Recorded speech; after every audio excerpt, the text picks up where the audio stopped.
What's up, everybody? One moment. Is this a better time for you guys? Because I feel like today I had something to do, so I had to take a little longer. Here, let me turn off the music here. Welcome, everybody. So, is this a better time for you guys, or is 1 hour earlier better? So, my usual bed sheets. Wait, this was better. Usual bed sheets not there. I'm washing my bed sheets downstairs. Actually, Beluga Chan's helping me with that because I ran out of time today. Yeah, so just streaming today to be more conversational. Oh, one moment. I realized we're missing the lights. There you go. I think that just feels a little better. Oh, there she is. There she is. Hello. You don't want to come say hi? Oh no, she's gonna go make sure she looks spot on for you guys, of course. But look at Chan, come here. Today's gonna be a very casual, just talking stream. Hello everybody. Hello. There you go. So Beluga Chan is here. We're it's the weekend. We're just spending some time together. So as chat starts getting going, I want you guys to start thinking about some of the conversations you want to have. I see Brian Joe is there. Very nice, Brian. Welcome, Brian. Yeah, I was at my neighbor's place the past day and just today, just hanging out, chilling. It needs some social interactions. My friends is getting too cramped up here at home. Okay, so here's Beluga Chan. You can wave and say hi. Hello. There you go. But Beluga Chan won't be here co-hosting today. She's very tired. So I think we can just let Beluga Chan go chill on the bed, right? Right, chat, please. Will you allow? Can you give Beluga Chan the green light to just chill in the background while we talk about Genshin, life, or whatever? Right, she can just lay on the bed there. There's no blanket. Oh, see, look, chat says green light, go. Chat doesn't mind if you're in the background just chilling on your phone, playing, laughing, giggling, whatever. Go have your rest, Beluga Chan. You deserve it. There's no blanket? Oh, that's a towel. Okay, Beluga Chan. You can just lay down there. You can just chill. There you go, chat. All right. Yeah, we can barely see you. People are saying konnichiwa. Yeah, if you guys have anything you want to say to her, just relay it to me and I'll let her know. All right? With her towel. Where's the blanket? Well, chat. A moment, let me get some drink. There's a Yeah, people get comfortable. Laska, we chill. Zoe says we chillin'. Everybody just get comfortable. All right. Today we're not trying harding. I mean, we've never really try harded on this stream to begin with.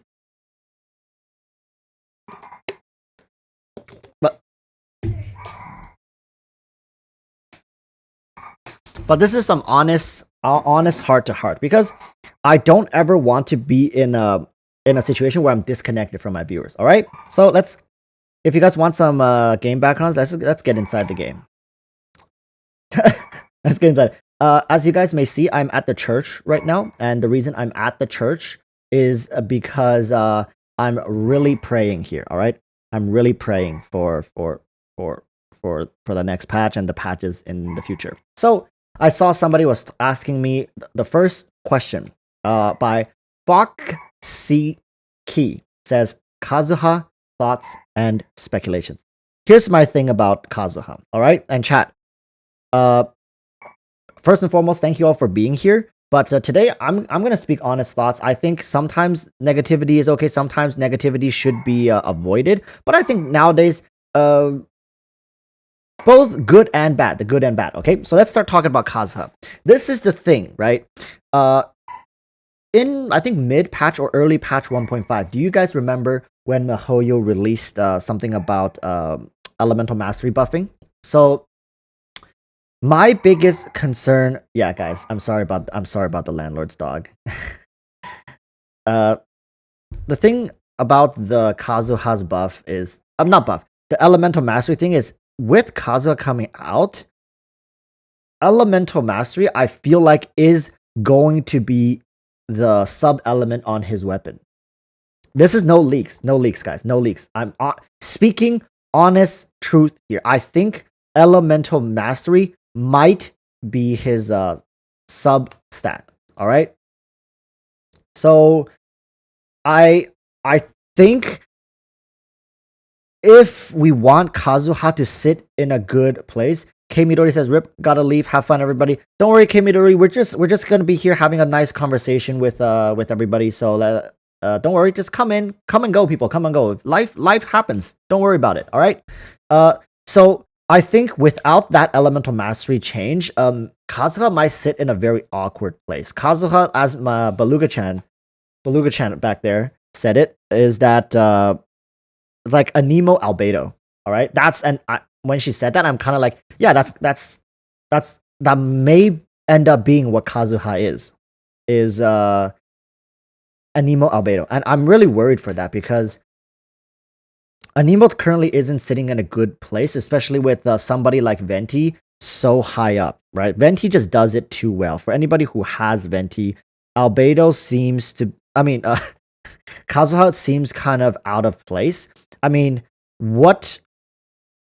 you would really have to start questioning, what does Kazuha have that Venti doesn't have? Or what does Kazuha do that Sucrose doesn't do? This is the question, right? What does this character fulfill that other characters of the same element doesn't already fulfill for the game, right? On the other hand, when it comes to design, and I saw his combat, and how he seems like a much more aggressive pairing to certain characters, right? Yeah, he has a bit of Xiao's plunge. He has Venti's swirl, right? Venti's vortex, and when it comes to zone control, I think his ult is around the same size as Sucrose's zone control, right? So when it comes to Kazuha, he kind of ticks all the boxes of the current Anemo characters. And I definitely think he most likely will outshine the Anemo MC. Anemo MC I think the MC, in a way, I think needs to be, I guess it's OP in that regards, that you can't make the MC too good because the MC is literally every single element, right? So Mega Biso is saying, Walrus, can you explain Kazuha's normal attacks, elemental skill, and burst? So I cannot go into detail about his normal attacks because that was not specifically released and open to public, but I can talk about his elemental skill and his burst skill. So what Kazuha's elemental, I think his elemental skill is going to be the most mechanically engaging, while his burst skill is the one that's like flashy. Yeah. Tiny Tabby says, hi, can't stay for this one. Rip, just thought I'd pop in. Don't worry, Tiny Tabby, we're gonna be chilling here. We're gonna be talking. I was just telling everybody it's gonna be a very chill stream. We're literally sitting here in the church with Zhongli and just praying that that Genshin stays on track. All right. Do you think Kazuha will be better than Venti? No, I don't think Kazuha will be better than Venti. In my honest opinion, no character in the foreseeable future is going to creep up on Venti, Zhongli, the new Electro Archons or whatever. I feel like miHoYo is on purposely scaling Archons to be a tier above the rest. Without saying, like, think of Archons as the 6 stars. If we're gonna talk about it, think of Archons as the 6 stars of Genshin Impact currently. It's just invisible 6 stars. So if you already have Ventis, you shouldn't really worry too much about needing Kazuha. All right. So let's talk about Klee. One moment. And her artifacts. Right. Somebody was asking me her artifacts. Let me. Rouse is saying maybe they will nerf Venti. Don't worry, they won't be nerfing everyone. They won't be nerfing anyone because it's currently illegal to nerf characters in gacha games in China. It is against the law.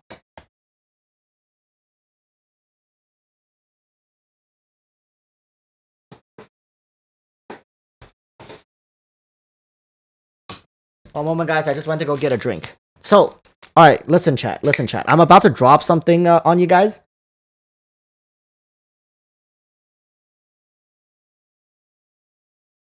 Okay. So first, actually, let's talk about Klee. All right, let's talk about Klee. And then let's talk about Boloyage coming in with the $5, a sub, bro. And also, hello, Huangle, if you're in here. Huangle, the the Wallet Archon, Huangle, and Tiny Tabby. I think Huangle usually pops in a bit later. She kind of comes and goes.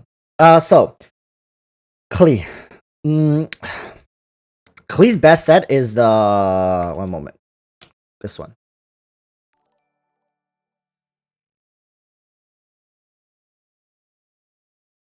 Best set Crimson Witch. There it is. Crimson Witch. Just build Crimson Witch. I know some people build Wanderer's Troop on Klee as well. But overall, the Crimson Witch is just a good set. I think nowadays, if you don't at least have a solid Crimson Witch set, you are you're losing out on a lot of potential, not just on Klee, but on a lot of other premier what do you call that? A lot of other premier pyro carries, right?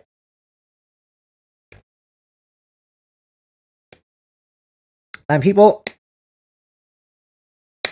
who have Yanfei at C4 and above, I feel like you don't really need Klee. Yes, Klee most likely will still have incredible potential, but you won't get as much of a difference as you would imagine with Klee versus Yanfei.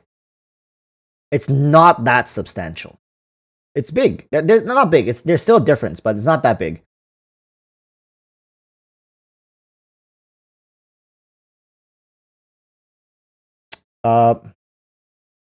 Let's see what else. Laska is asking, what are your thoughts on certain costumes are needed to be paid? The Barbara costume is free while Jean is paid, so does this mean that 5-star costumes are paid while 4-stars are free? And listen, chat, not all 4-star costumes are going to be free. Mark my words, not all 4-star costumes will be free. In fact, I think some of the 4-star costumes might have even better sales. Maybe. For example, like let's say if they and I think there might be different tiers of skins as well.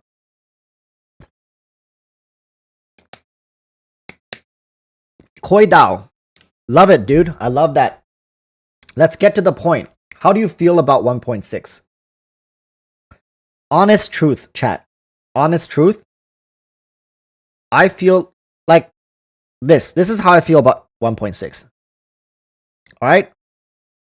I'm really excited when it comes to the new zone. I'm really excited when it comes to the new Archon quest. I'm excited for Kazuha because I'm a character collector. You see, one moment, I'll show you guys. I'm a character collector. I really enjoy having all the. What am I? What am I doing? I'm a character collector. So when a new character comes out, of course, I'm always excited. I want all the characters, and I really enjoy finding little pairings and niche playstyles with different characters. And that's what I get excited about. But at the same time, I see MiHoYo is still not making an effort to make to start satisfying some of the older player bases. All right. And what do I mean by that, chat? What I mean by that is, if you started back in 2020, I wouldn't even say like in September, but just if you started playing this game in 2020, and I'm even willing to say if you only spent 15 to 30 minutes a day.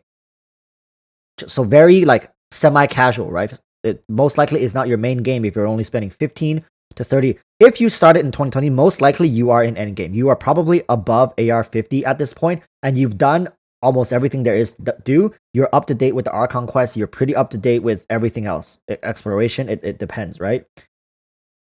This is the part in 1.6 that I feel like, and it's not just me. It's not just me, chat. A lot of people are a little disappointed. I think it's safe to say there's a good group of people are quite disappointed to see that there's no effort or no even interest for MiHoYo to address any of the major player concerns when it comes to repeatable content. Hello, Squid. What's up, dude? And one moment. Let's see if there's any question that I missed. So that's how I feel about 1.6. So that's why it's a mixed emotion. I'm really worried. If you guys can't tell, I am really worried for Genshin's future. Especially with content creators quitting. Lots of players saying they are taking a break now. And while one moment. And listen, it's all fine if we are excited, but we have to be constantly aware that as the player base starts to dwindle, how should I put this? It sets a bad tone for the rest of the players. So yeah, like if you guys know Jazzy, I know Jazzy and I share a decent amount of community. Yeah, like Tiosu says, Jazzy quitting Genshin content is so sad. I like his guides. Exactly. So this is what I'm talking about. There's content creators quitting. There's a ton of players are quit. I'm not quitting, I guess, like just taking a break. Because do you really, realistically speaking, chat, do you really have to play through 1.6 to know what's gonna like what it's gonna be like? Like be real with me. Do you guys honestly feel like you have to play through all the mini games and all the stuff to just to know what it feels like? Is the boat event not just gonna be some sort of like you guys already know what it feels like. It's just a new way to interact with the environment. It's a new way to interact with the environment. For the story, we don't know. But for how the events are gonna play out, like it's pretty straightforward. You see how it's gonna play, and then when you play it, wow, surprise. It's literally just what you would expect it to be. There is no surprise. This is like when you watch an anime, you're in the filler arc, right? That's what it is.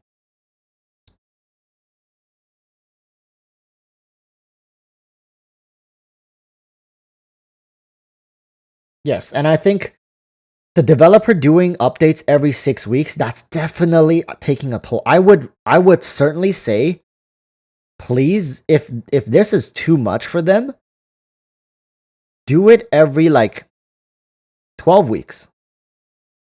And then make the patches just better. More. That's how I feel about this. All right? I don't think if really realistically speaking, if like they're rushing, why?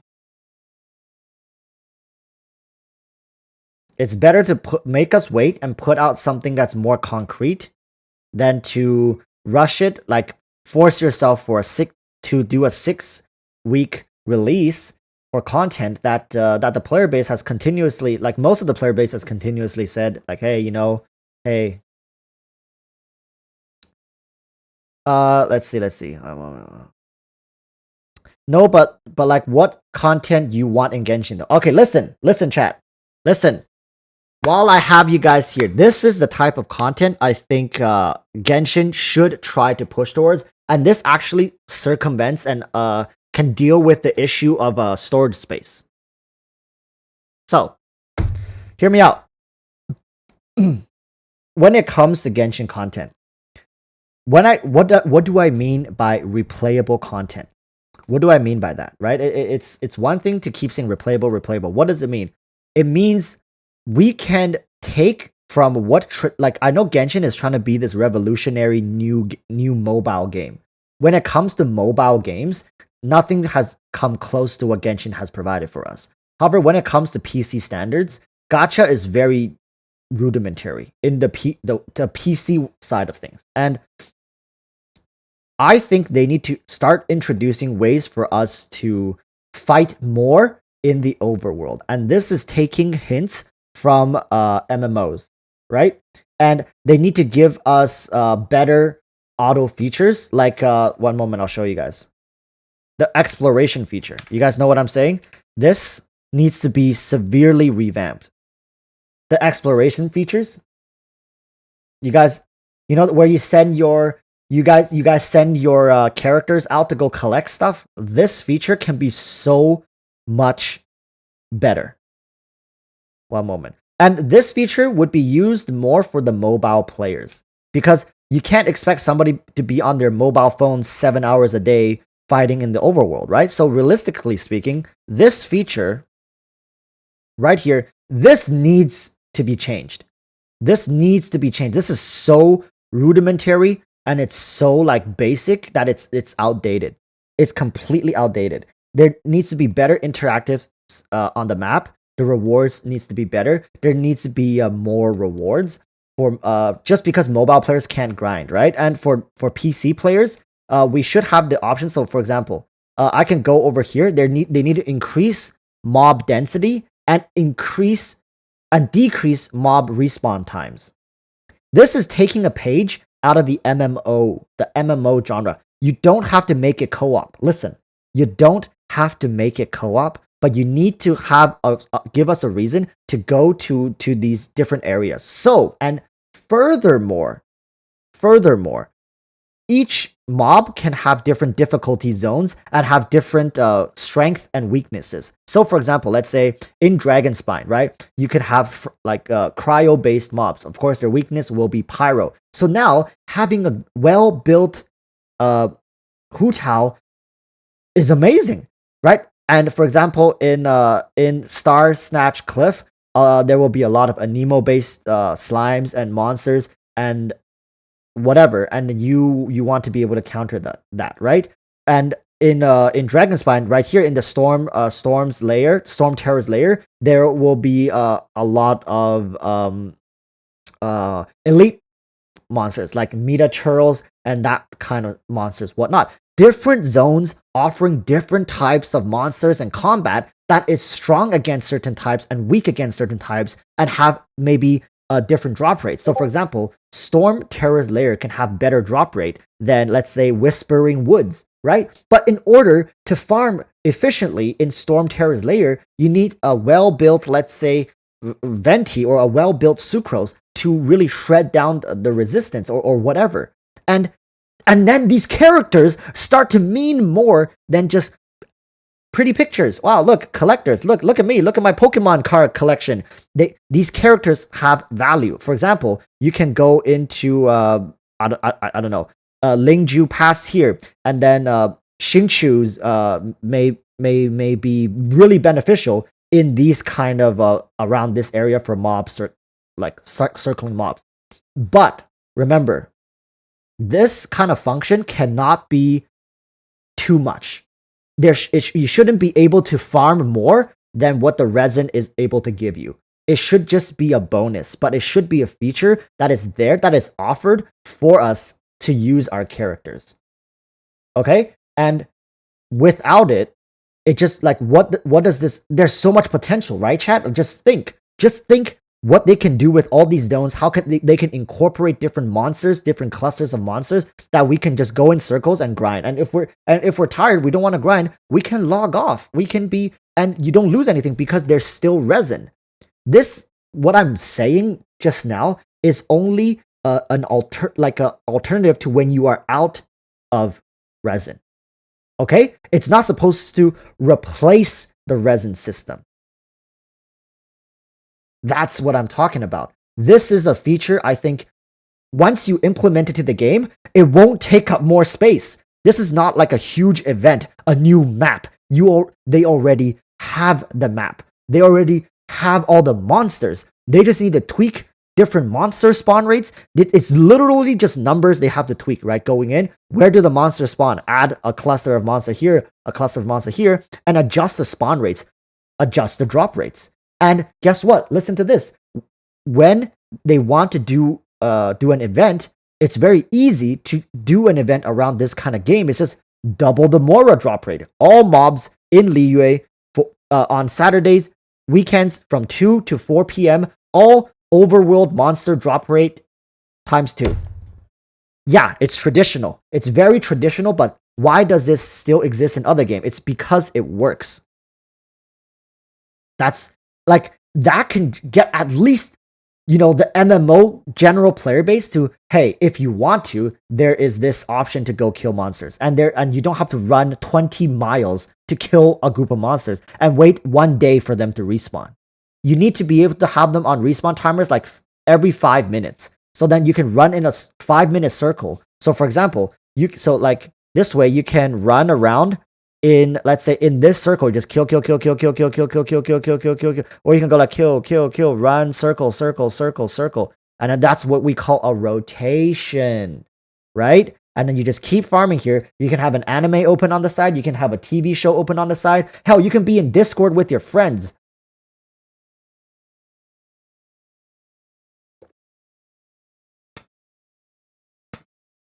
There could be rare drops.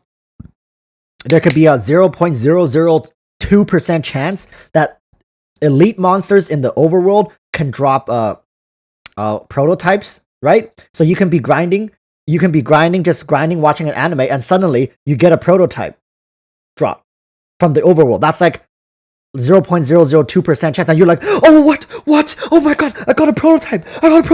Oh, from elite boss. Is that not exciting? It's gonna be very, very rare. But yeah, it's like people say, it's the MMO side of things. But it encourages explorations, and at the same time, they can have a special chest respawn, right? Or special chest spawns. So when you're in the overworld, there could be special chests that spawn in random areas. So while you're grinding, maybe a chest spawns in your grind rotation and be like, oh, what? A chest. Wow, good, free stuff, 30 primo gems. Let me just pick that up, right? Reason to go back into the overworld and reasons to use our characters, right? Different zones that give characters different buffs.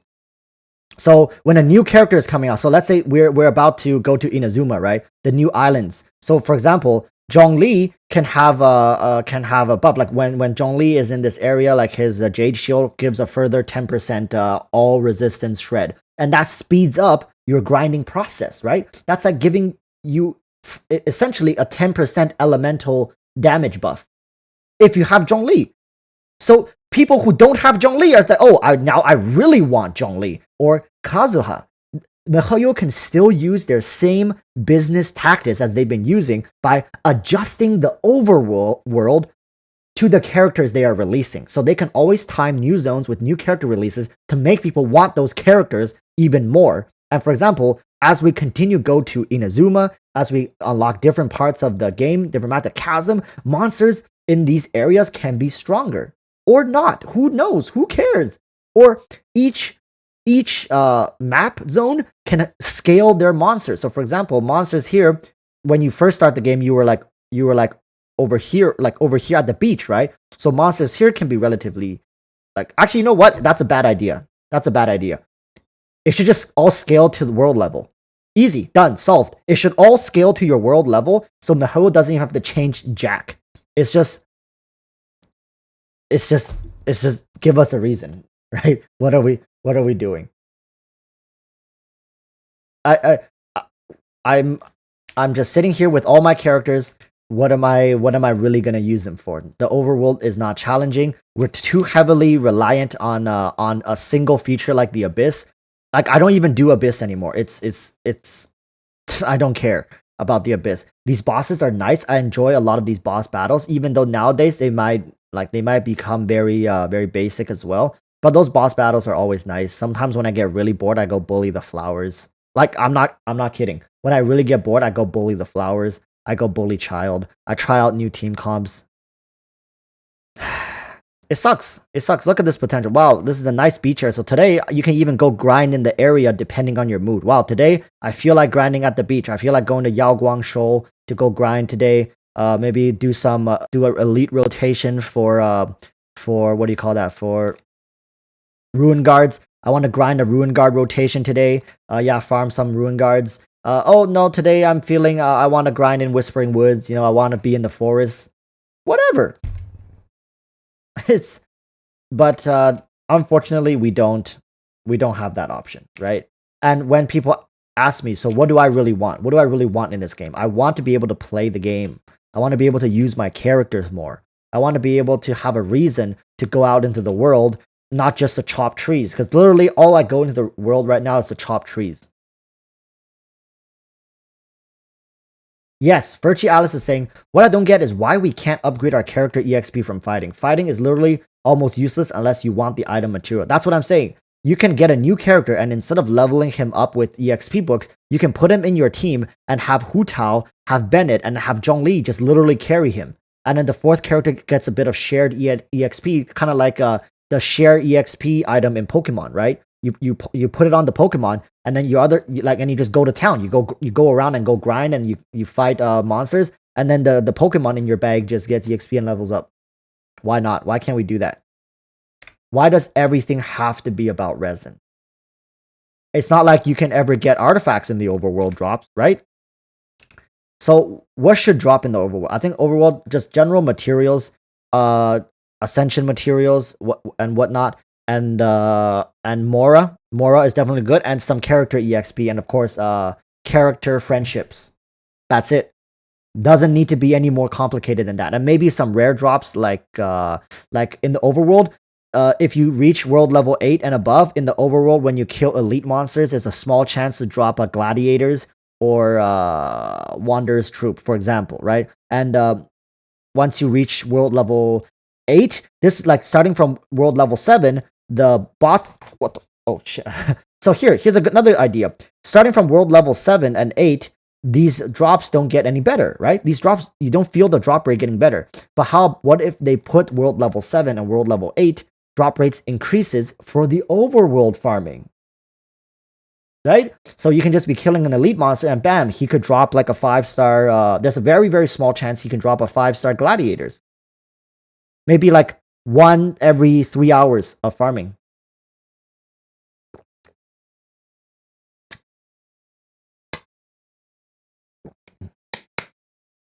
Right?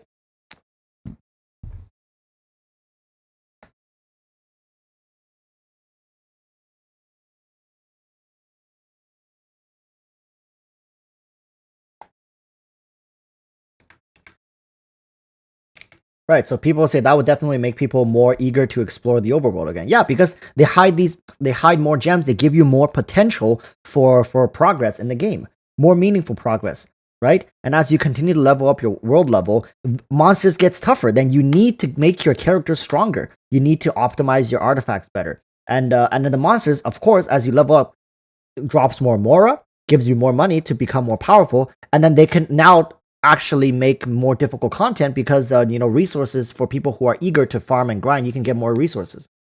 But honestly, MiHoYo, I don't think will ever do that because they think that the whales are just gonna grind, or like we're just gonna bypass the resin system and just grind the overworld. But that's how when it comes to like scaling it back.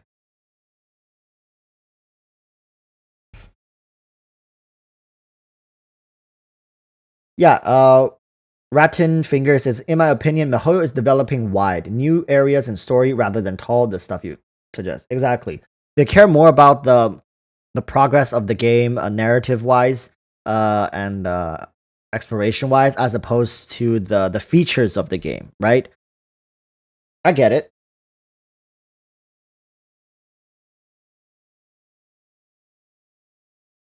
So Mega Beasel is asking EroticWalruss, why is Klee resource intensive? Okay, so Klee without a good set of artifacts just doesn't feel that good. You know what I mean? She because she hits very few times, you need every hit to matter.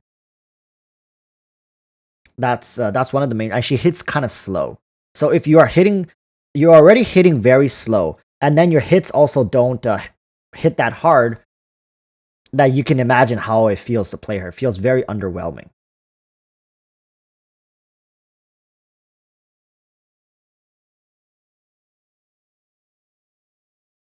The Flowcat, I think they are building a lot of information to make sure that when they add features, they really count. Lots of surveys and testing things with minigames. Yep. So this is the thing as well, Chad. MiHoYo knows, all right? MiHoYo knows everything. They know what the problem that we are complaining about is. They know what the biggest player concern is. They also know, like, most likely what some of the bigger content creators are talking about. It's just they are very slow and they're very bad at getting back to us to keep open a line of communication. They don't do that very well, and at the same time, they are very slow to respond, if they ever do respond.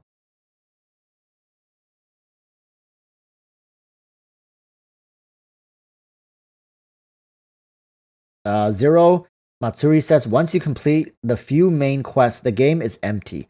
Once you've leveled the characters you really like, the game gets even more empty. And when you've completed your perfect set, it's even more empty.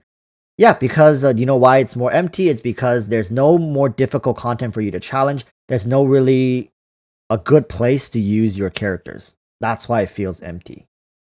That's why you feel like there's no, because there's a saying in Chinese, it's like called 高处不胜寒, meaning it's like when you're already at the top, it's like really lonely. All right, it's really really lonely when you're at the top, and this is for like you can say like for video games, for life in general. So if you have achieved everything you've ever wanted in life and there's no more goals, of course you're gonna feel empty, and that's what's wrong with Genshin. It's too easy to achieve a lot of these goals, and a lot of these goals have what do you call that? It's like they hide primo gems as the reward as opposed to bragging rights. For example, why don't they release content that is just so difficult to beat? So difficult to beat that the only people who can possibly beat it are not just whales, but like you have to properly optimize your characters, mechanic heavy monsters. Not hard in the sense of being a damage sponge, but hard in the department of mechanics. You know what I mean?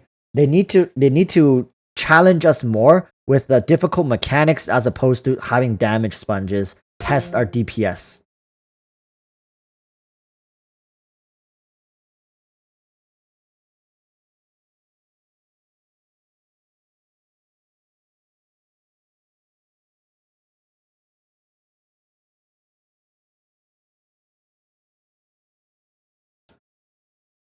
So JM Miguel is saying, I don't know, just make bosses more engaging. Yeah, I think that's a great place to start. More engaging, more unpredictable, more mechanics, right? Don't just make them damage sponges, really. So 木星 Jupiter. Literally the person's name is Jupiter. So speaking of damage sponges, do you think Mihoyo will continue to do the power creep trend on future characters? Yes, absolutely. Absolutely. Without power creeping, Mihoyo is not going to sell characters. I guarantee you that. Without power creeping, Mihoyo will never sell as many characters. That's just a sad truth.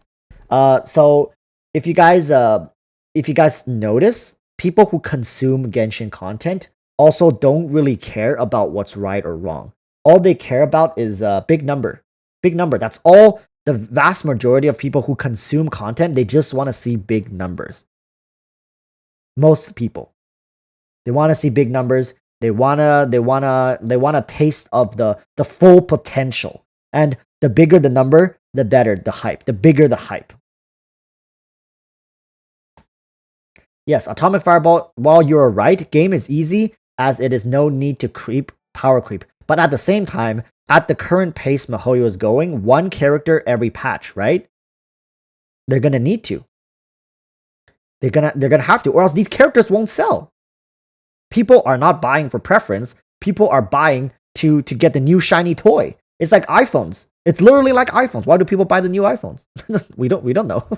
So Boloyash coming in with the $5 says, do you speak Mandarin or Cantonese? I speak Mandarin. I cannot speak Cantonese.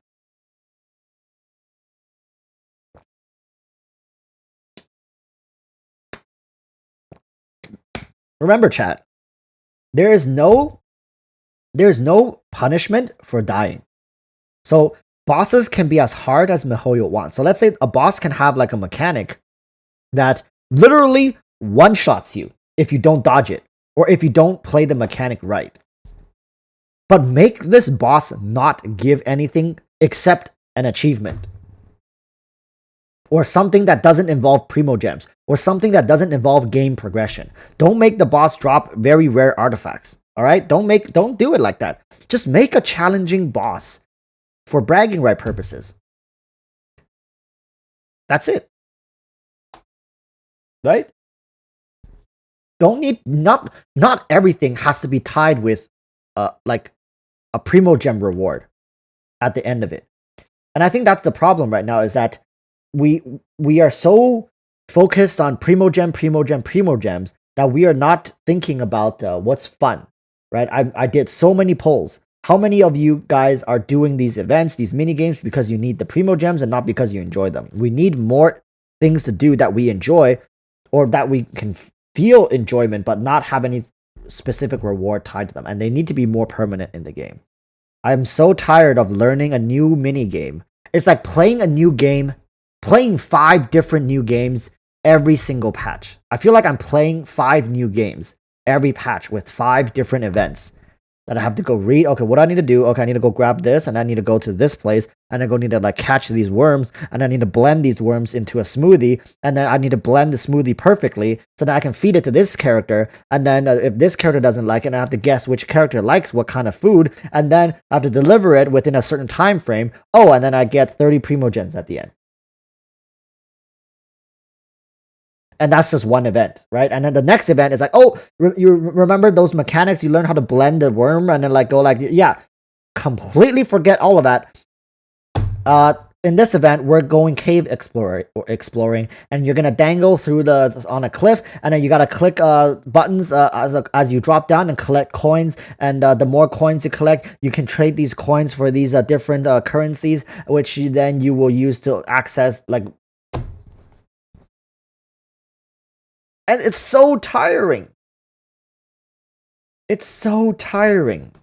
I don't know if I know a lot of you guys enjoy these mini. I'm not trying to belittle people who enjoy these events. I'm just saying personally, I don't enjoy them because it feels so taxing to learn these games, and then they're just gone. So Routes is asking, what are my thoughts on Teapot? So my thoughts on Teapot is I think it's a great feature, and I really enjoyed what they did with the update, the Teapot update. With now you can have up to 8 characters registered in your Teapot, and they get increased friendship rates. Also, you have character exclusive furniture. I think that's a neat touch when it comes to really adding to the next level of immersion. All right, so I think that's great. I think Teapot, continue going in this direction for Teapot. I like it. I do like it.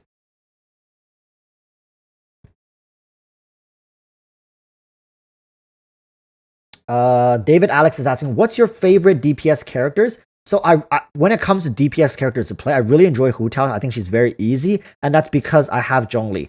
Listen, I don't want the game to be more difficult than it needs to be, because there's no purpose. There's no purpose. So I try to make it as easy for myself as I can. So I play Hu Tao. I use Child to support Hu Tao, and I use Bennett, and of course I have Zhongli. So this is my current favorite team to run. Apart from that, I also really enjoy Keqing, Electro Keqing, just because of the reach she has. While she's a melee character, she has that reach, you know? She can instantly close a gap, and it just makes combat so much easier. Oh, all the enemies are spread. It's okay. Let me just kill this one first, and instantly I could jump to the next one, like in the blink of an eye. So I really enjoyed a more fast-paced playing style.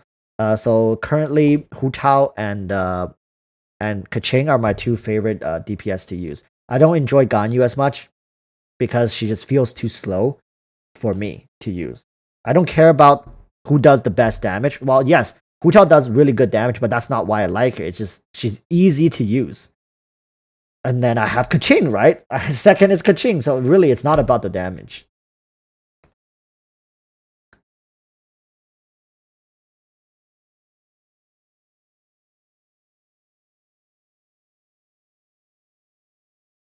The Eggs with Salad says, would you like to have a music box in Teapot to hear in-game themes or even demo themes? Yeah, I think letting us listen to different types of music, like Genshin OSTs inside Genshin, could be really, really nice. I think that's nice. I would love that. I think they can put that behind a quest. We can get it. Hey, no problem.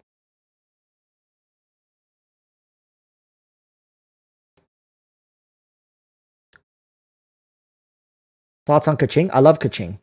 S. Zami is asking my thoughts on Keqing. I don't know what more I can say. I think I've made a lot of videos for Keqing.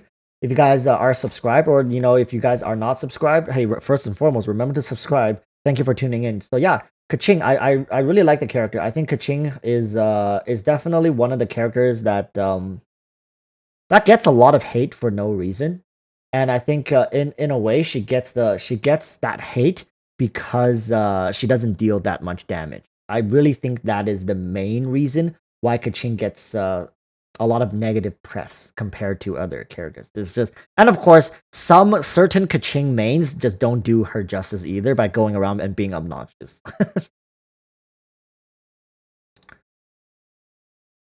uh, the eggs with salad. Do you want Traveler to be able to use all types of weapons? Yes, I think that would be cool. But realistically speaking, no.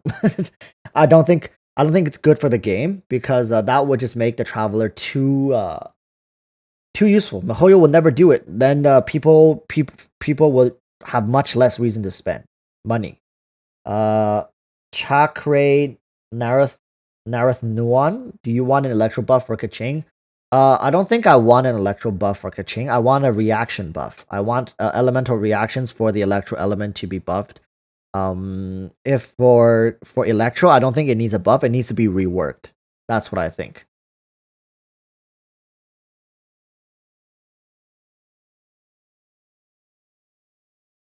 Lanto is asking who is the strongest character in the game. If we're just talking about pure DPS values and nothing else, Ganyu wins out just by a hair. Like I think 3 or 4 seconds of DPS, like just faster in general clearing, all C6 and like whatnot. But when it comes to utility and combat and just overall use, Hu Tao is currently, I would say, the best. But if you're min-maxing to the dot, Ganyu.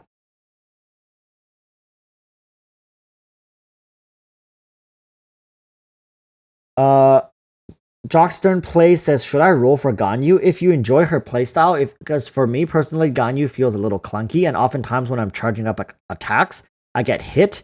So I end up having to bring a shielder with her just to make sure she doesn't get interrupted. And also, if you miss a single arrow with Ganyu, your DPS just goes to shit.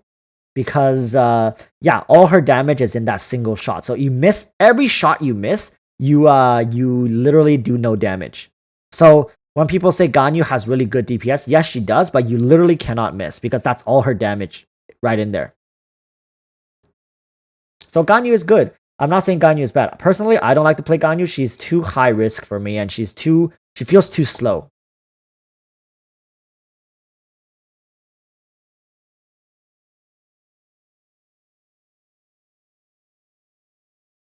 So Rated R says, I think Mihoyo should hold back on the character releases and polish the game more. Yep, I definitely feel like Mihoyo needs to give us more reason to play the game. And I'm going to be real. Mini games are no reasons to play the game. It's no reason to play the game, and most people should know that. There are better mini games out there. You know, it's like Mario Party. Look at how many mini games are in Mario Party. It's the same thing. It's mini games.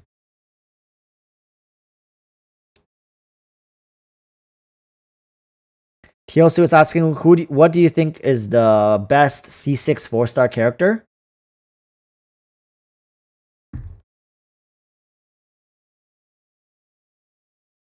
Official.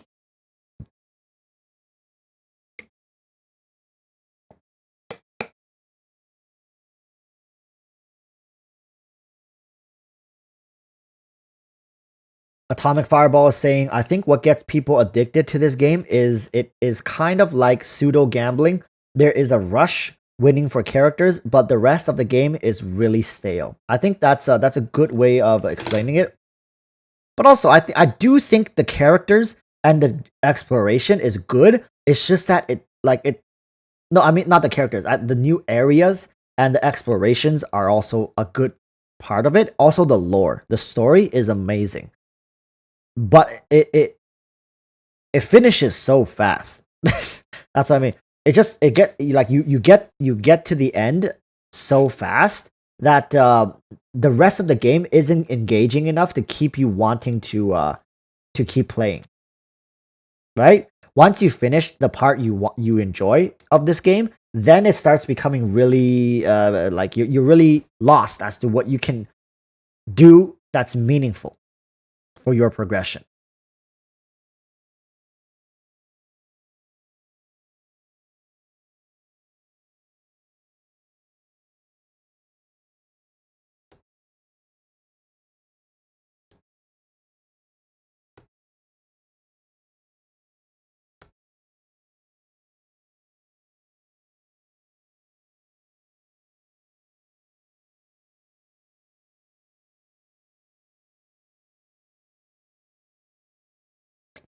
Mocon is asking, is 2-piece Glad and 2-piece Crimson Witch of Flames an alright replacement for 4-piece Crimson Witch of Flames if you couldn't get the crit pieces for crit? Yeah, it's fine. The attack, I'm assuming you're talking about Klee, so I think it's fine. Or Hu Tao. Yeah, it's fine. Temporarily, but you do want to get that. You do want to get the 4-piece Crimson Flames. Crimson Witch. Fate says, I feel like most content creators just forgot about resin problems once the cap was increased to 160. Okay, chat, so listen. We as content creators, like, we are very in tune with the community. Believe it or not, you guys might not believe it, but I read almost all my comments. And we also are very in tune with other, like, our friends. How many of you guys know Braxophone? How many of you guys know Jazzy? You guys know Gratis Status. You guys know, like, all these different comments, like Tectone. We read each other's comments, and we gauge the community. We do polls on our channels to see what our communities are currently thinking and feeling. So it's just, we understand that resin isn't going anywhere. Most of the content creators have played a lot of gacha games. We understand resin isn't going anywhere. And we keep getting people telling us to stop complaining, stop crying, and just play the game, right? Like, we get paid to make content. So, like, that's why we stop, because we know it's not getting us anywhere. Everybody knows it's an issue, so we don't need to bring it up anymore. Yeah, we write it in surveys and whatnot. Some people, like, have straight up given up. Some people meme about it. There's different ways to cope with denial. There's certain ways to cope with it, but that's why we don't talk about it anymore. It gets us nowhere, and in fact, we lose viewers because people think we're just crying. We're just crying and complaining.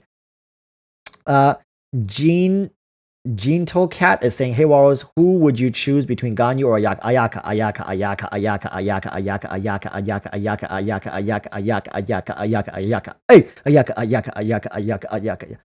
If you guys don't know, I really like Ayaka. I really like Ayaka. So the Flowcat is saying, does content need to have meaningful progression to be worthwhile or fun? I don't think content needs. So for example, let me just think of I think there are definitely games that you can just play for fun, just pure fun. But almost all games that I've ever known, like, how can we name a single game that has no progression, no end goal that you're constantly trying to work towards? Because that's what drive is, right? That's a purpose. It's just like purpose in life, purpose in the game, a purpose. Like, I'm just thinking, is there, chat, help me here. Is there a game that has no purpose? Unless the game was designed with no purpose in mind, as like that's the concept of the game. Oh, this game has no purpose, there's no end, there's no drive, just do whatever you want, there's no progression. Unless that's the purpose, I can see it. But almost all games have purpose, progression, right? I can't think of a single game without it. Like, even games that don't have narratives have like ranked ladders, like League of Legends, right? They don't have, like, well, they do have narratives, they have lore, but most people don't care about that. It's just about grinding rank, leveling up, getting better at characters. That's still meaningful progression. You're getting better at the game.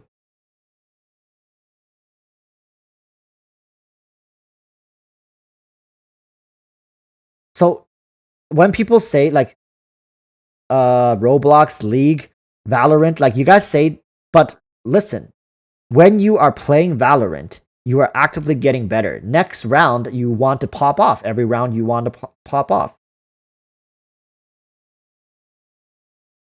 Among Us has progression, though. Among Us, you're like, just getting better at the game is already progression. All right, so, oh, I lost this round because I didn't lie enough, or I wasn't convincing enough, or that lie didn't work. Let me try this in the next round. Right?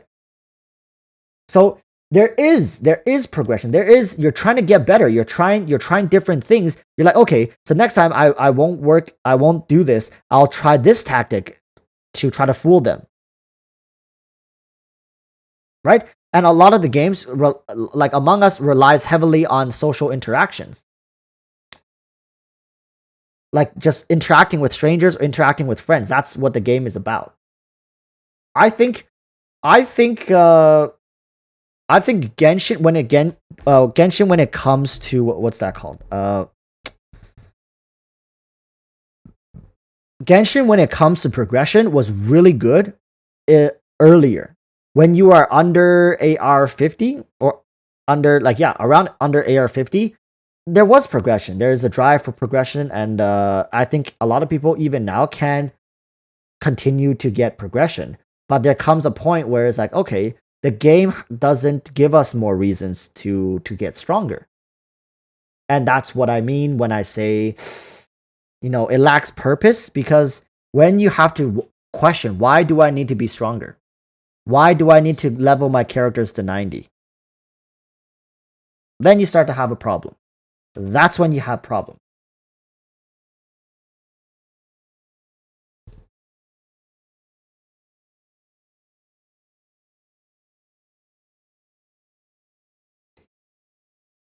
And the Flowcat says, yeah, but I think it's just because people played way too hardcore compared to Mihoyo's expectations. They didn't expect anyone to be close to AR 60. Exactly. Flowcat, you're right. You're right. People, like, have you guys noticed how dried up the gaming genre is? Look around, people. What is there to play? Really?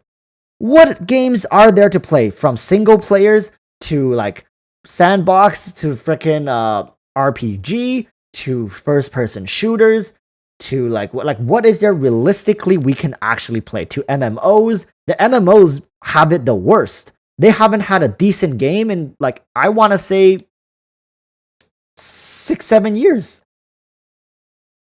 What is there to play apart from the annual sports games that gets released on consoles like FIFA, NBA? What is there we can that's like it's just all the same. It's just pick your poison. That's really what it is, right? So that's why people have dug so deep into Genshin. That's why they spend so much time in Genshin. It's because they love the game. Nobody is trying to waste their time on Genshin, even though they hate it. We play this game so much because we love it. There wasn't anything else that can compete with it.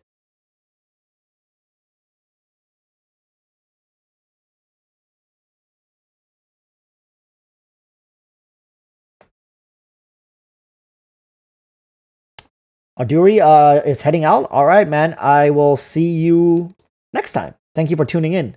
Thank you for tuning in, everybody. We're just chatting here, so if you're new, just say hi. I love meeting new people. I know a lot of the old viewers, common, all of the return viewers. Actually, just show in chat, please. How many people is their first time tuning in? I want to know. Nice to meet you. Nice to meet you, everyone. Let's see the new people. All right, hello. What's up? What's up, people? Hey. Nice. Boloyash, you're not new. Boloyash, you're not new. MD, I don't think you're new either, are you? Wait. I think a lot of people have 2-letter names, but I know for sure Boloyash is not new. Get out of here, man. You're capping me. I think Chris, I've seen you before as well. Not sure though. I can't say for sure. But yeah. Welcome. Huangle, I'm new. Yeah, right. Yeah, right. Welcome. Hello everyone, my name is Walrus. The name's Walrus. I just make Genshin videos, make guides, memes, discussions, rants, whatever, news, all the stuff. All right, thank you. If you guys enjoy, maybe sub. If you guys don't enjoy, it's all cool. All right, maybe next time I'll make something that you guys enjoy. So let's continue talking. Okay, so here's a good question. I think a lot of people are having this question, and it's a good one. Barry Sweets is asking, should I pull for Klee or Kazuha? Which is better in the long run? All right, listen.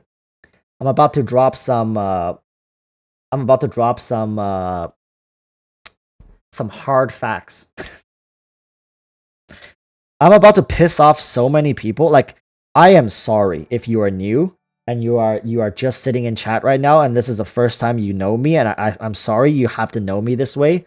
But skip Klee.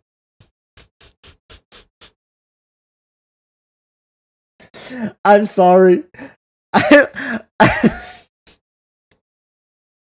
Don't leave. Don't leave. Wait, please. Dude, literally, I think like 10 people just left. 10 people just left. No. Wait, was that a bad PR move? Like if I'm speaking from a marketing perspective, was that a bad move? Saying skip Klee?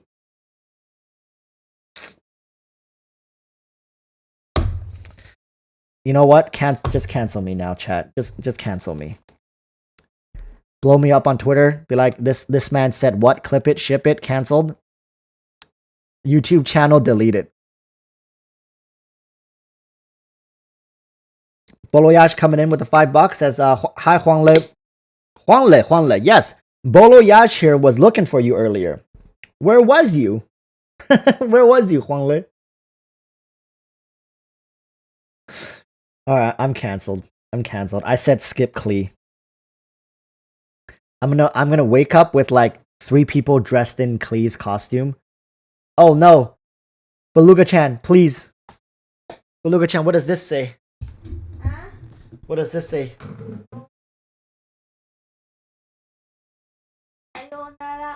Oh no, Furchi Alice coming in with the €2 saying sayonara. Alright, okay, chat. Enough with the cap. Alright? So, why did I say that? The reason I'm like, okay, it's. Let me show you guys. No cap, alright, no cap. The reason why I'm telling you to skip Klee is, and this is to answer the guy's question, because he said long-term investment, alright? Long-term investment is because Klee's constellations are so weird. Some of them are okay. Like, I would say C4 is not bad. C4 actually feels pretty good, but this should be something like C2. C1 realistically should be something that is just straight up amazing. Like C1 should give her an extra charge of Boom Boom Bakudan and reduces and Boom Boom Bakudan reduces all enemy pyro resistance by like 25 to 30%. That would be a post Zhongli buff C1. Okay? Klee is outdated. This is an outdated design. Huangle coming in with the $5 says, hi Boloyash. We're using donos to send messages to people in chat now? Is that what's going on? Thank you, Huangle. Thanks. I appreciate it. Thanks for the support. So, this is what I'm saying, alright, chat. If you're talking about long-term investments, Klee barely outperforms Diluc, and Klee is like is below Hu Tao when it comes to performance. And Hu Tao works with more units, more streamlined, easier to pilot, more HP pool. Like, what is there to like? Klee just gets outclassed by like the new characters.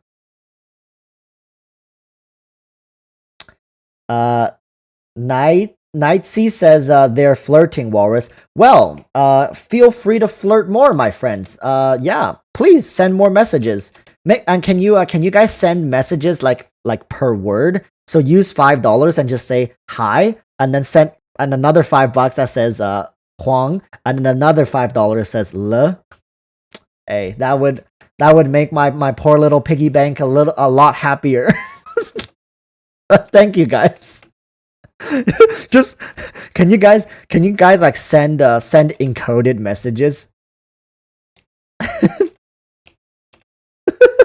This is Walrus. Furchi Alice, whose voice actor you want to be in Genshin Impact next? Have you guys seen Bleach? Do you guys know Aizen from Bleach? Just asking. Boloyash is saying Child is a good long-term investment. His constellation is crazy OP. Yeah, Child, as you start getting closer to his C6, his C4 is kind of like weird, but his C6 is like really nice. I really like Aizen. I want Aizen's voice actor in Bleach. All right, chat. I'm gonna show you guys what he sounds like. I'm gonna show you guys what he sounds like.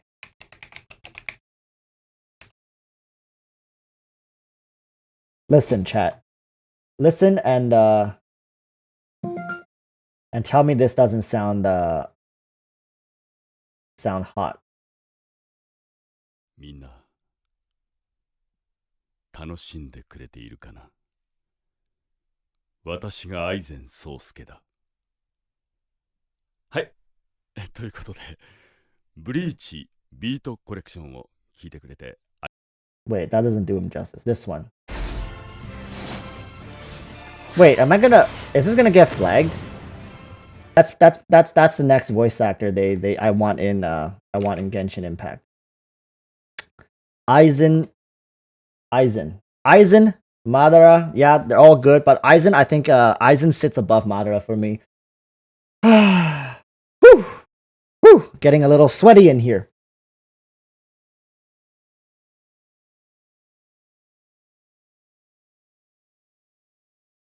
Beluga-chan also has the hots for Aizen. Don't worry, don't you, Beluga-chan? Do you have the hots for Aizen's voice actor? She said yes.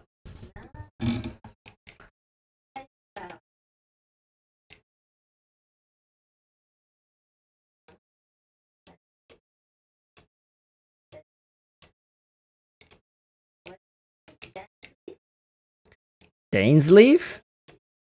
Ew. Compared to Aizen, Dainsleaf, she says.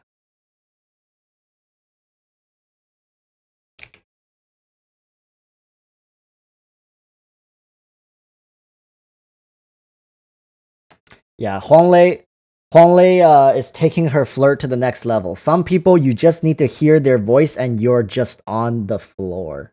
Damn, Huanglei. Why you gotta do us like that? Oh, my knees are weak. If you told me to stand up right now, I couldn't.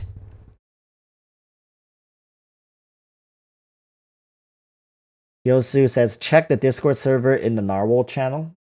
Narwhal? What's going on in the Narwhal channel? You guys moisty? Oh, that's a new emote. That's gonna be a new emote.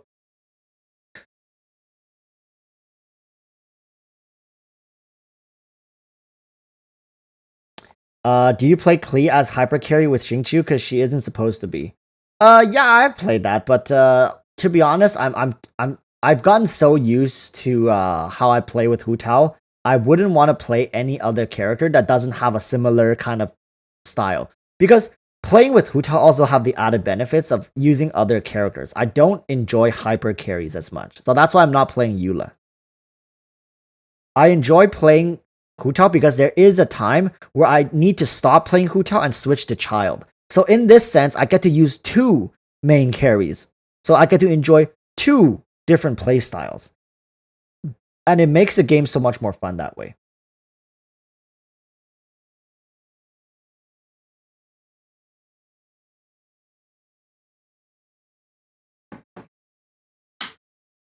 So Tan Ching Ping is asking, if I don't have Hu Tao, which character should I pull? So you don't have Hu Tao and you're asking between Klee and Kazuha, right? I'd say pick up Kazuha because he likely will have a better constellation tree and just better over and a more matured game design around him, as Klee is too old. Kazuha definitely feels like he's gonna sit better with just when it comes to synergy, as well as when it comes to future game balancing, and of course power creeping and whatnot. What is the best 4-star support other than Bennett and the water sword guy? I'm assuming you mean Xingqiu.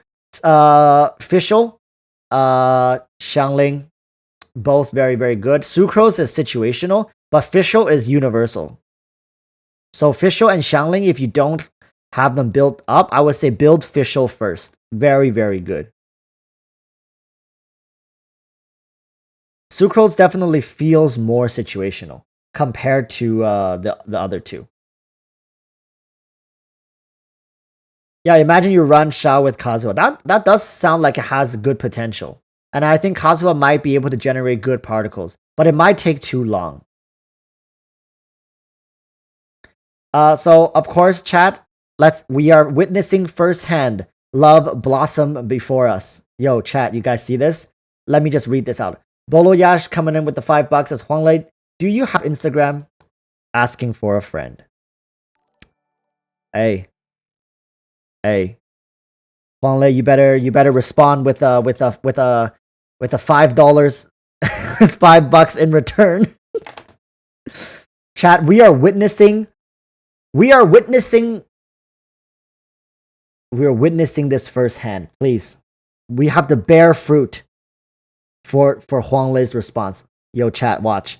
Huanglei is texting her girlfriend, being like, oh my god, this just happened. What should I do? What should I respond? Don't worry, girl, I got you. Here, let me hit you up in DMs. And let me guide you through this one. Navigate you through this with safe passage. Yo, chat. Like, have you in your years of watching live streams, have you how many times do you see this happening in people's live streams? You know, I am honored to have this happen. But man, Huanglei has just disappeared. Wow. Huanglei vanished. Disappeared from chat. Oh no. Oh! Huanglei coming back with the $5. I haven't seen my Insta in years. I forgot my password. Ooh. That's a I think that's a very diplomatic response. Wouldn't you say, chat? A very diplomatic response. Round of applause. Chat. Round of applause. That's very diplomatic. Very diplomatic. No feelings hurt. Doors are still kind of open, half open. I don't know. All right, we're reading signs here. Good job. Don't worry. I know Mr. Boloyaj is not gonna let something this simple bring him down. All right, don't worry. No, Boloyaj, don't say rip. You got this. Hey, man. If anything, I'm rooting for you. All right? I'm rooting for you. Don't worry. We'll get her next time. So, let's see.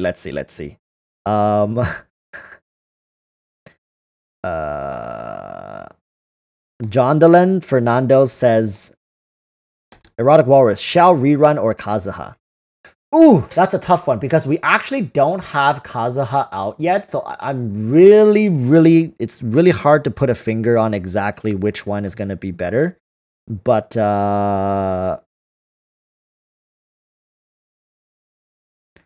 who do you have? Do you have Jean? Do you have Venti? If you already have Jean and Venti, I would say getting Xiao is better. If you don't have any, maybe getting Kazuha is better for over, like, just because he can help the rest of your team. Edmund Morada says, Walrus, notice me. Wow.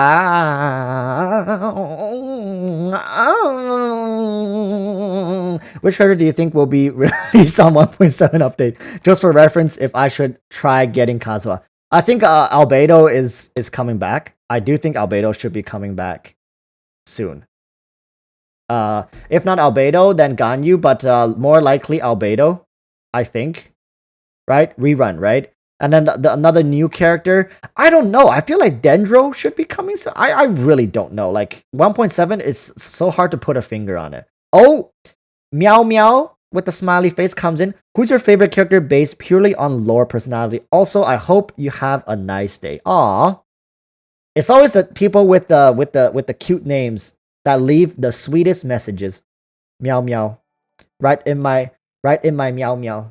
Thank you. So to answer your question though, who's your favorite character based on purely lore and personality? I really like. I'm thinking from as a player, right? Like I'm not in Genshin having to meet this person for real. If we're just looking like from the outside perspective as a player, I think Ganyu.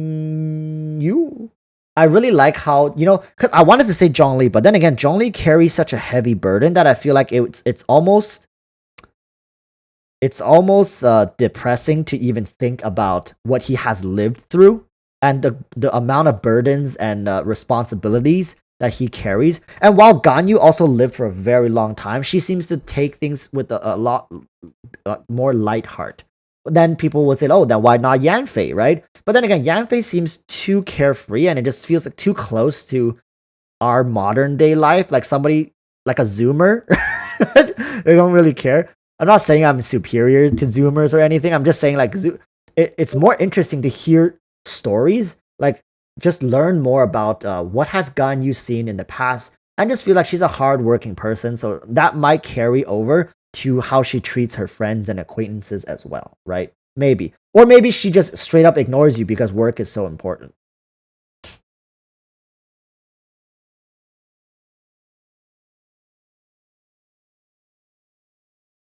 So, obsolete 6 in says Walrus, who's your likely choice of teammate for Klee? Was hoping for some insights from you. So when it comes to Klee, when it comes to building any Pyro main characters, for me, Bennett is almost always a must.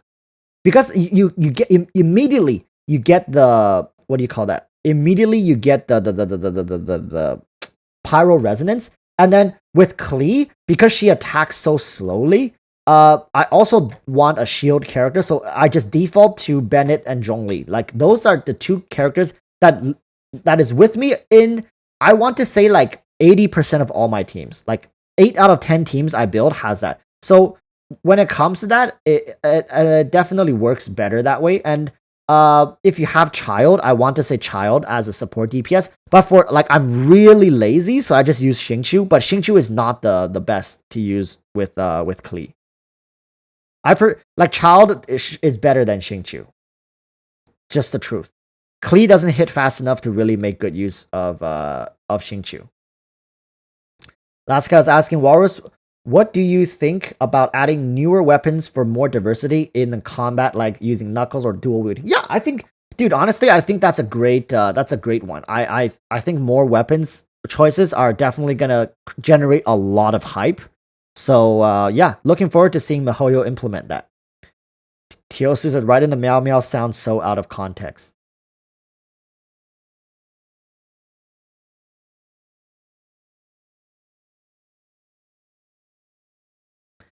All right, I gave you guys a chance to clip that. I gave you guys the chance. You guys had your chance.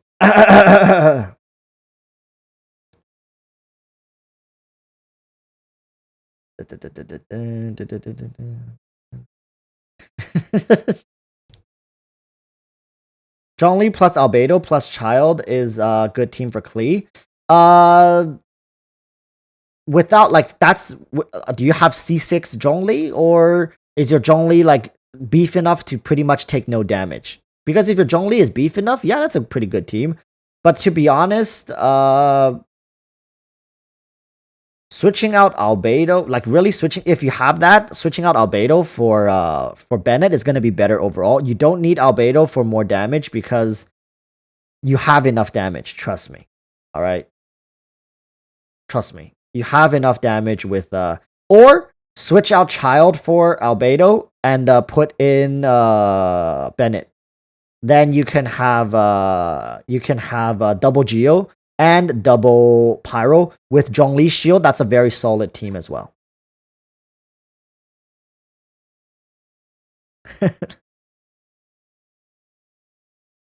Which city element / Archon would you like to see after Inazuma? Pyro. Pyro, please. I want Pyro. I think Pyro MC is gonna be pretty dope. No Yod Mick is saying asking best weapon for Klee. It's the crit rate one. What's it called? Let me check for you. It's called the crit rate one. The 5-star crit rate one. Solar Pearl is gonna be pretty good as well, to be honest, for her. Skyward Atlas is good.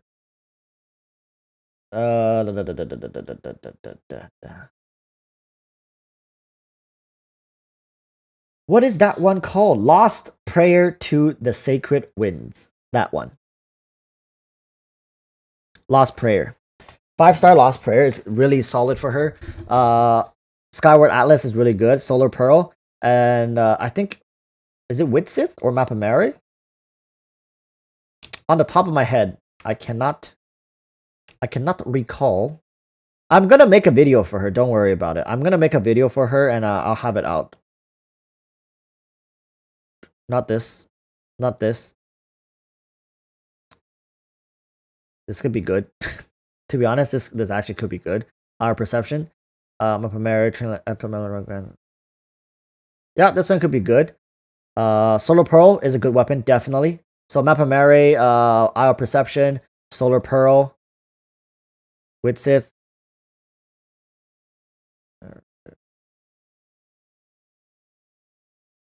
This one's good. Yep. Witsith is good. So I wasn't wrong. I wasn't wrong. I remember I'm starting to do some research for it. So yeah. Pretty good.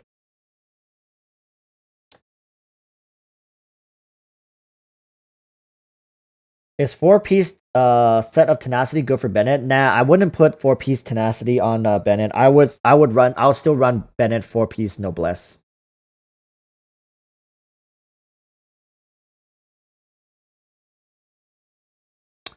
So Philemon is asking, what do you think about upcoming skins and the system of obtaining it? I don't think most of the players will be paying for it, only the whales. Yeah, I think the paying skins one is just Mihail giving themselves a new monetization avenue apart from constant character releases. So yeah, I think that's really just it. Maybe when a new character that not a new character, maybe a character when even a free-to-play player or a very light spender, their favorite character gets a skin that they also really like. Who knows? They might fork over $20. Who knows? Right? I think it's a good way to go forward as long as they loosen up on other monetization methods. So for example, if they're making more money from skins, maybe they will loosen up on the resin whole thing, right? Maybe. Bolo Yash. Oh, Bolo Yash. Bolo Yash coming back. Bolo Yash comes back strong. Let's see what he's got. Let's see what he got. Chat. Let's do it. Okay, good night.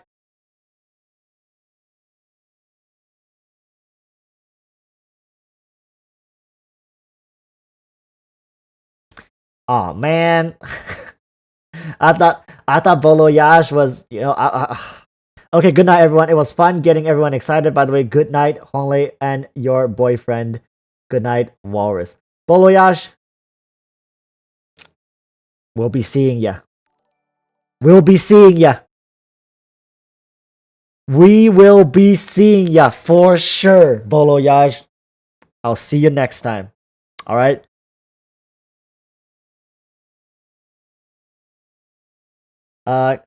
Kartik Berry says, alright guys, bye. Going for breakfast. Thanks Rose for these discussion streams. It's fun. Hey, no problem. Thanks for coming by. Thanks for sticking around all this time. It's always nice to be able to chat with you guys because it just feels more real, right? I'm getting your immediate thoughts as opposed to reading your comments, which sometimes you are sitting there typing, thinking, and constructing a response to something I said in the video, and it feels less organic. This feels more raw. So whatever comes to mind, you type it, I read it, and I respond to it. It's just knee-jerk reactions, right? Knee-jerk reactions, and I think in a way this is more authentic and real.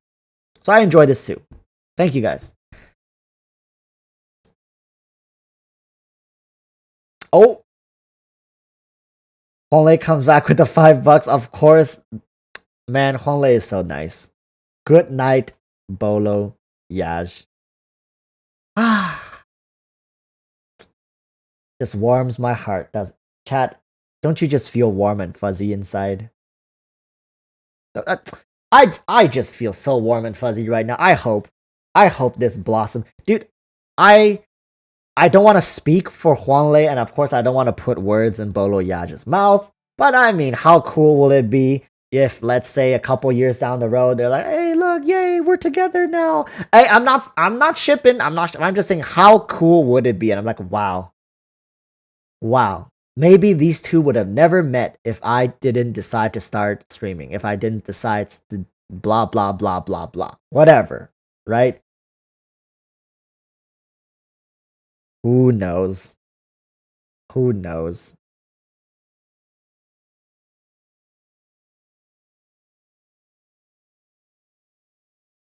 You know, I I feel like I can play the Genshin Cupid role. Some magical love dust on you. Poof! Some magical love dust on you. Poof! And now kiss. Alright. That's enough creepy stuff. Alright? So, you know what, chat? Do you guys feel like making a YouTube video? Do you guys feel like making a YouTube video today? It's gonna be a bit of a on a bit of the heavy side. Oh wait, Huanglei has a boyfriend?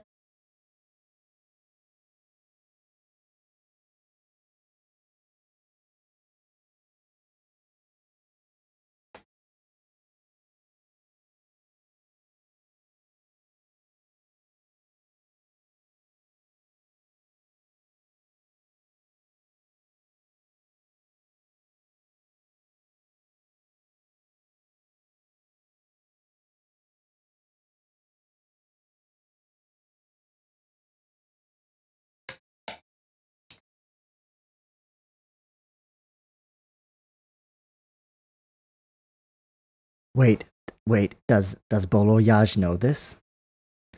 Does Bolo Yaj know this? Wait, he does, right? Oh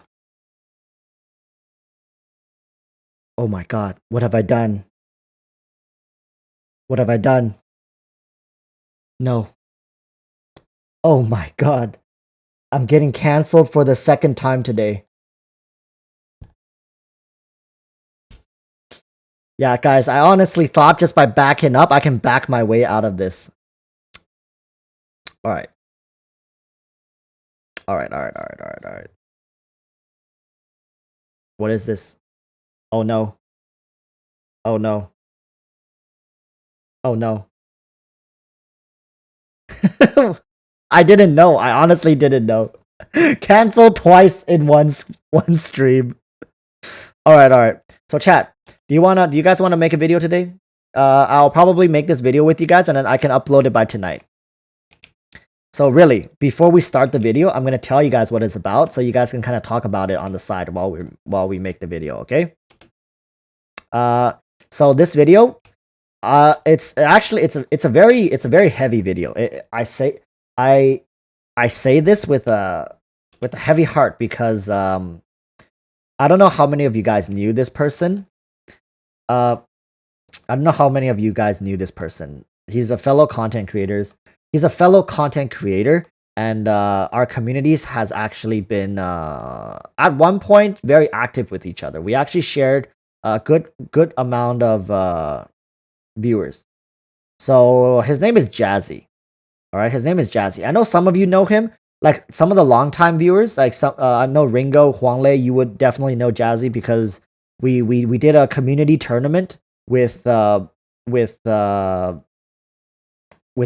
So Jazzy quit YouTube. Jazzy quit Genshin. Jazzy quit Genshin. Yeah. So I say this with a heavy heart.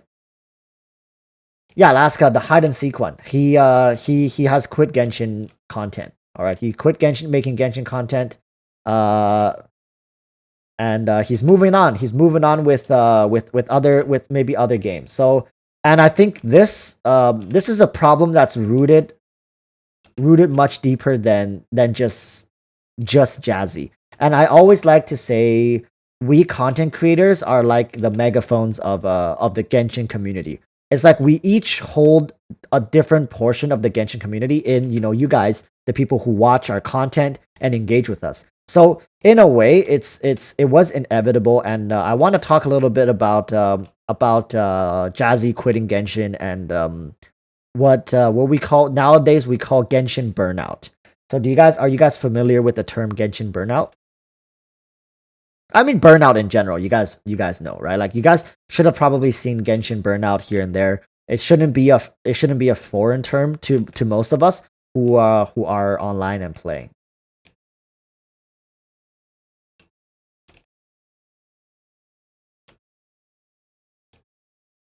Okay, so yeah, chat. Some people in the chat are also feeling it. So yeah, that's essentially what the video is going to be about. I want to talk a little bit about that, and I'm not going to talk too much about Jazzy because I think he made a great video about it. I don't need to tack on anything, but I will just I'll just briefly mention Jazzy. Just briefly mention Jazzy's situation, and for people who haven't watched his video, I might quote his video here and there. Just to kind of use it as reference to make a point to show other people that I'm not pulling stuff out of my rear end. Okay, so that's gonna be the topic. Before we start recording, let's kind of just talk about it amongst ourselves, right? And I don't mean to be a party pooper, but when some of these problems do come up, I do want to address it. And if you guys are here and if you guys are okay with talking about it, we can talk about it, right? So I guess we already talked a lot about Genshin and its problems and maybe potential fixes, but just a show of just go with one if you are having Genshin burnout, and two if you are feeling fine. So in chat right now, are you okay? If you guys are cool, type one if you are feeling a Genshin burnout, and type two if you are you don't feel anything. So let's just see a show of numbers. So we got one. Okay.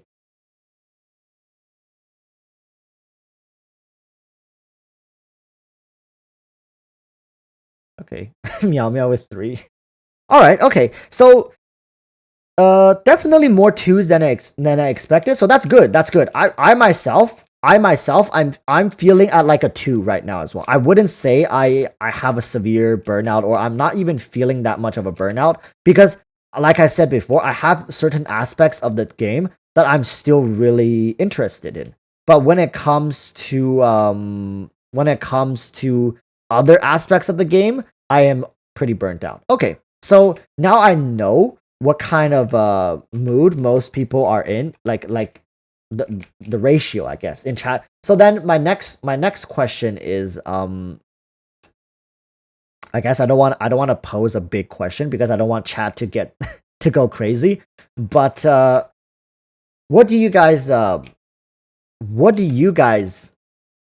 look forward to, like realistically speaking? Is it so for anybody who is looking forward to characters, like who look forward to only characters? So you care about character releases more than you do zone releases or lore releases.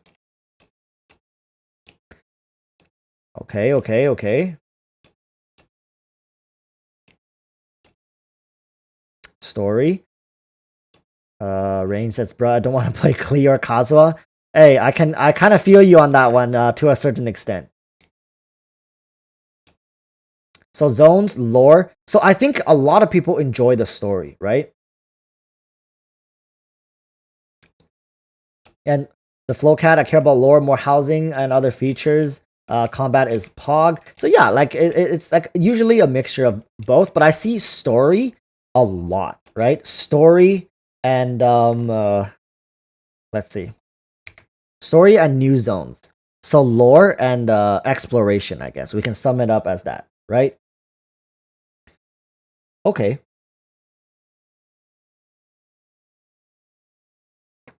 All right. I got you guys. And I think the vast majority of players are all the same. Lore and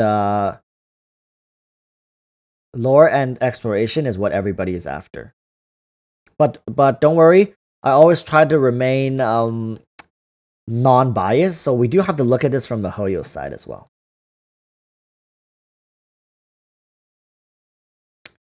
All right, now that I understand what you guys want, you guys ready to make this? So I kind of gauged the room, and now I understand what you guys want. Isao Kisao says, "Gotta go now. Bye, guys. Have fun." All right, Isao. Thanks for tuning in, and I'll see you next time. All right, chat. All right, guys. Now it's time to watch the megaphone get to work. This is what I mean by we are megaphones. All right, let's get to a nice high vantage point. Is Misha also piecing out? Misha?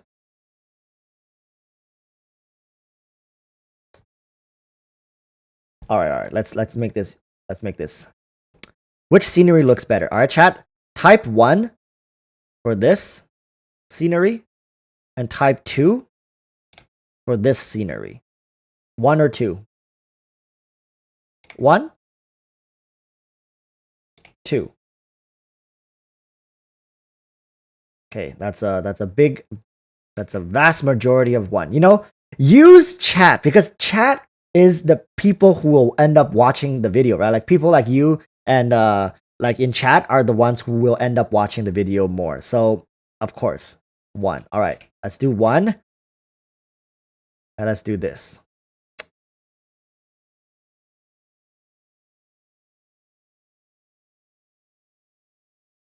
Here we go.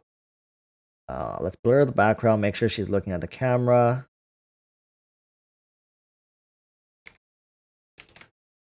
There you go. Hey, how about this? Looks good, yeah?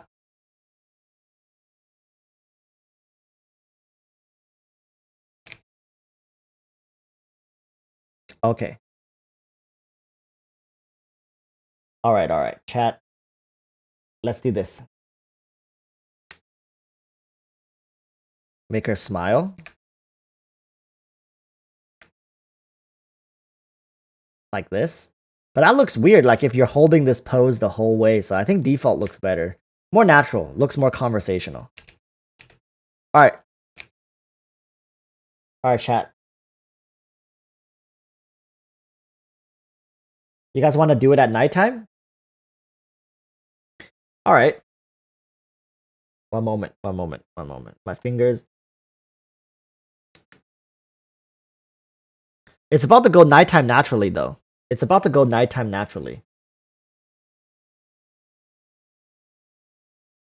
Like, look, we're about to hit the sunset, and then we go into the nighttime.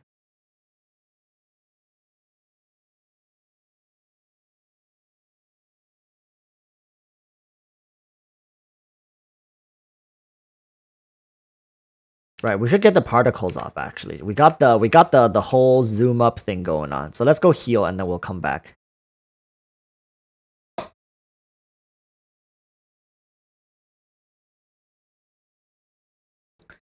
Let's go.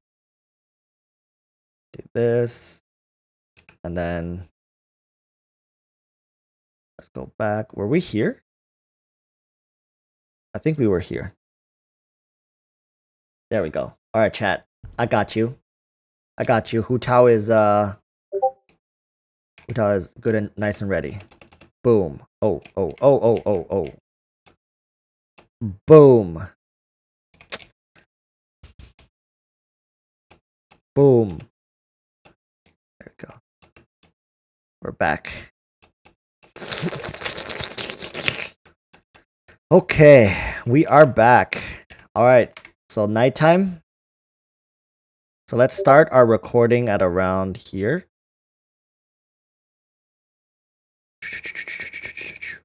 9 p.m.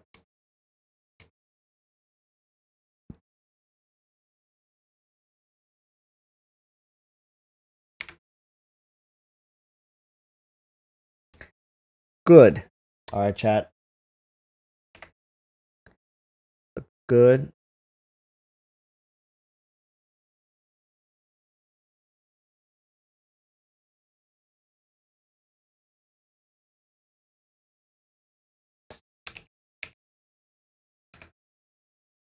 All right. How does this look? It's good, I think. Okay. Let's start making the video. All right. Let's start making the video. Whew. So we got me here. Day better than night? Oh, come on. You guys prefer day? You guys think day is better?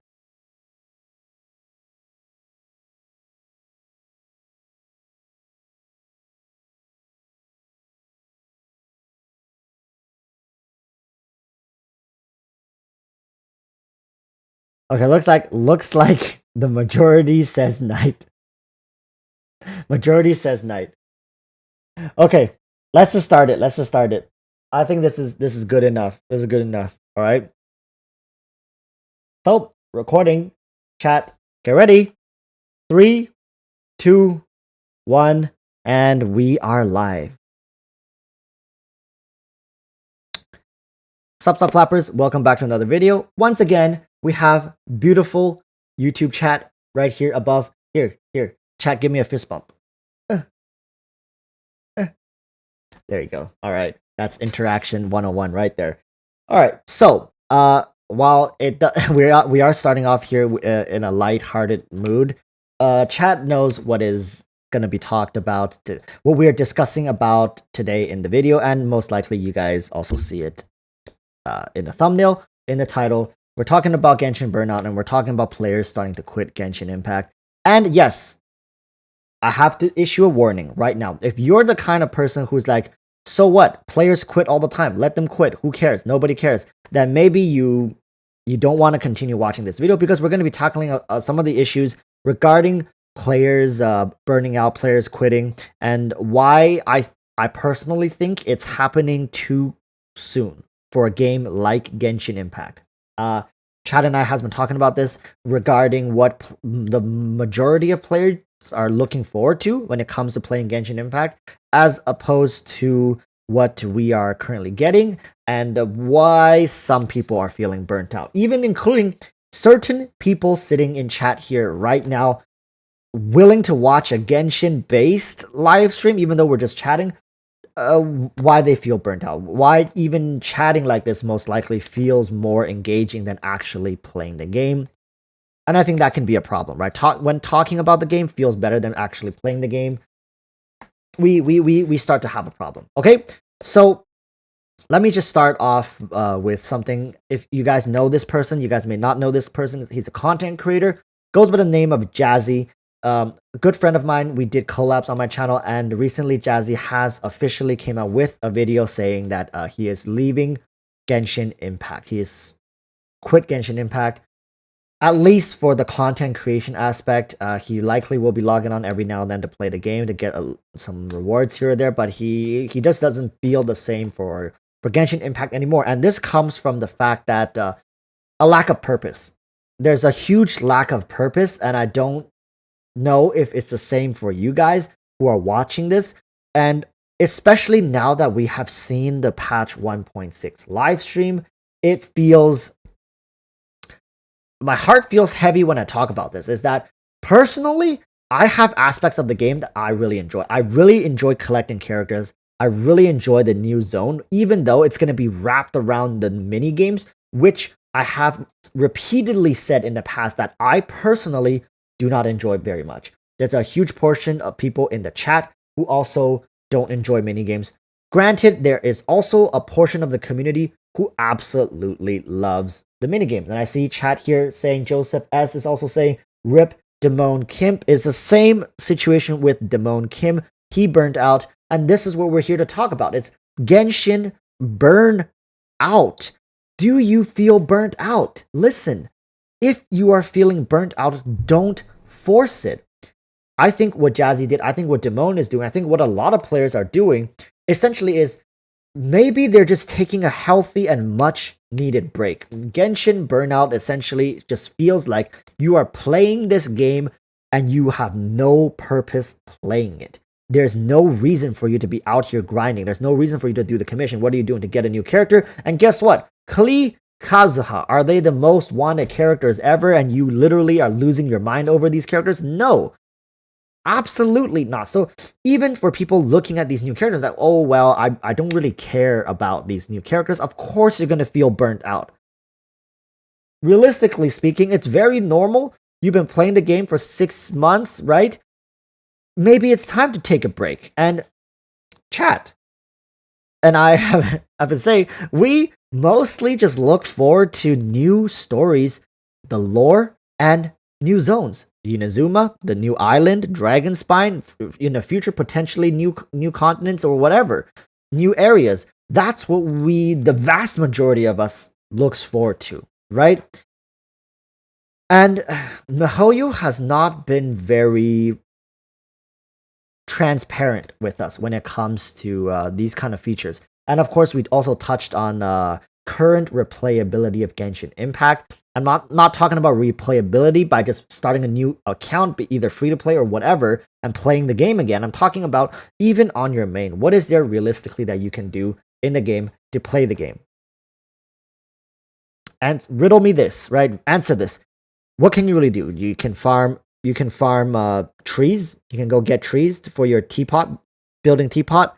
You can farm every day. You can farm like elite monsters, right? You can open your journal or something. You can track them and you can go around farming them for ascension materials or whatnot. What else?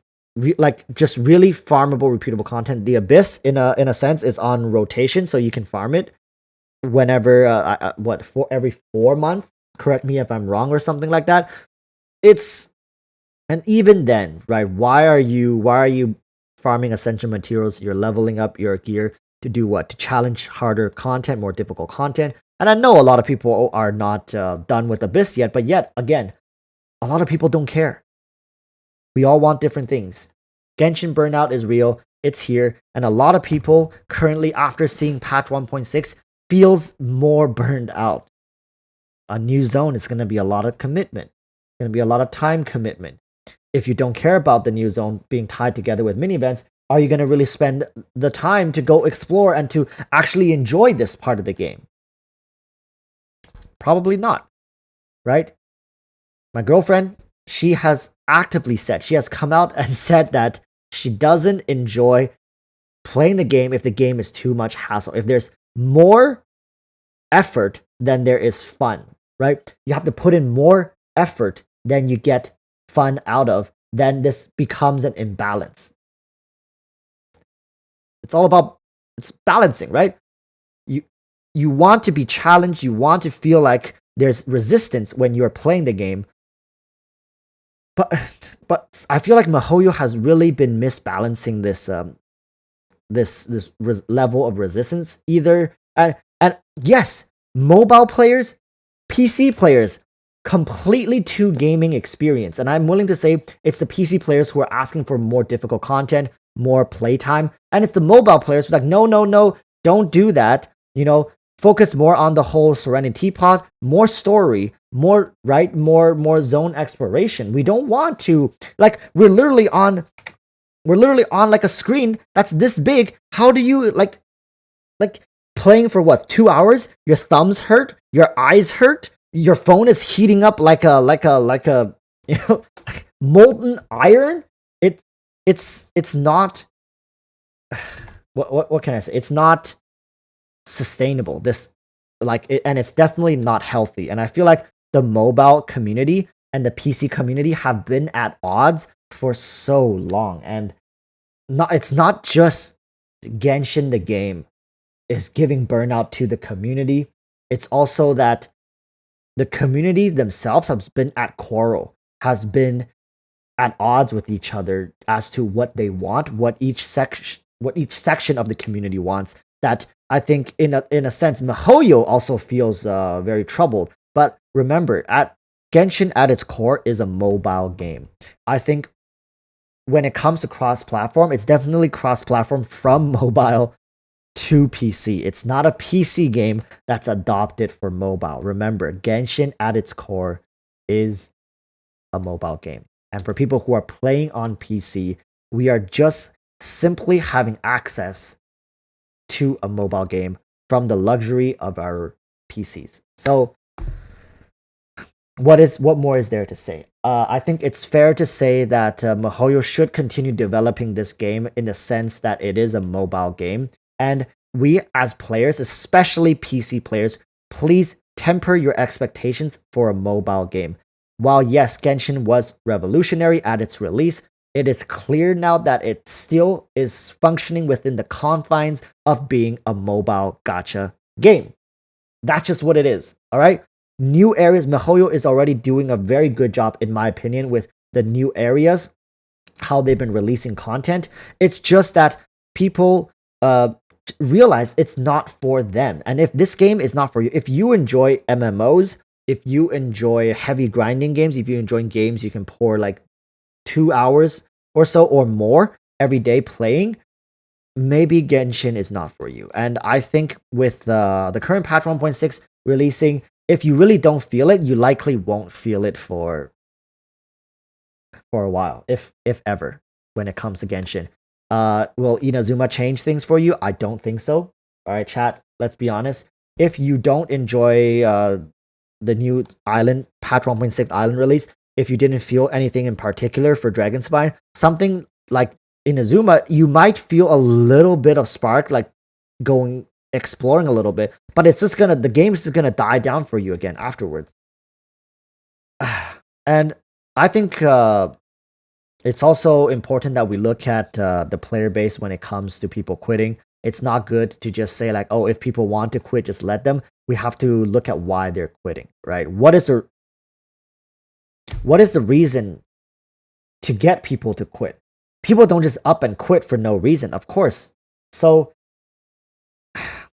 I don't think I need to spell it out for everybody watching why people are quitting. I think everybody know. Most people know, right? Most people, you should know why people are quitting. Is MiHoYo gonna fix it? Right? Like, I've been dancing around this question. Like, is MiHoYo going to address this? Is MiHoYo gonna fix it? Is the game gonna get fixed? Like, when we say fixed, does MiHoYo even think there's anything wrong with the game? Is my question. So my answer to that right now is, in honest speaking, when we're saying fixed, no, it's not gonna get fixed. I think if any major changes come, it's not going to be until like way later into the game when MiHoYo is figuring out ways to sustain the game's shelf life and not to innovate for no reason. Their business model works right now. Why should you change that's something that's not broken?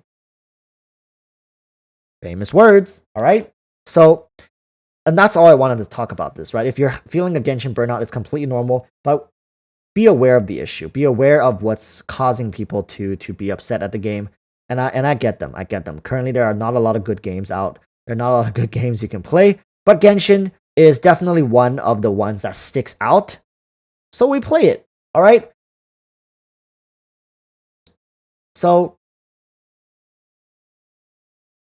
in the end, I hope you guys can find bits in the game that you can enjoy, because MiHoYo has found ways to cater to different people in the game, and I think there's a little bit of everything for everyone. It's not a lot. If you enjoy these things, just cling on to it. Play whatever you want to play and just log off. Don't overdo it. Don't burn out. I think Inazuma is going to be great. I think MiHoYo is really going to smash it out of the park, realistically speaking. So let's just have some faith, all right? Let's have some faith. Give them hope that they can continue to innovate, continue to grow this game into something that we can enjoy, and we do enjoy. I do enjoy, at the very least, and I think a lot of people in chat do enjoy. All right. Anyways, that's gonna be it from me. I think rambled on enough. Thank you, chat, for once again co-hosting. If you ever want to be a part, and if you ever want to be a part of this, just make sure to tune into my live streams every Wednesdays and Saturdays, usually starting at 7 p.m. and it finishes at 9 p.m. Today we started 1 hour later, but then again, starting this week, I'm gonna be reaching out to people and their teapots to see their teapots, as I'm a realtor and I'm about to showcase some really, really nice teapots. Yes, I'm gonna suit up the whole tie, the blazer, everything, maybe gelled hair, whatnot. Like, all right, we'll see. I'll showcase some beautiful teapots to you guys in next week's live stream. All right, thank you guys so much for watching, and chat, sign out with me, please. Until next time, stay safe and peace, peace. Thank you. There's a chat delay, so I can't wait for chat to say it. Wave and say goodbye. Bye. Bye bye. Thank you for watching. Bloop. Good job. Good job, chat. Everybody gets a cookie. Everybody gets a cookie.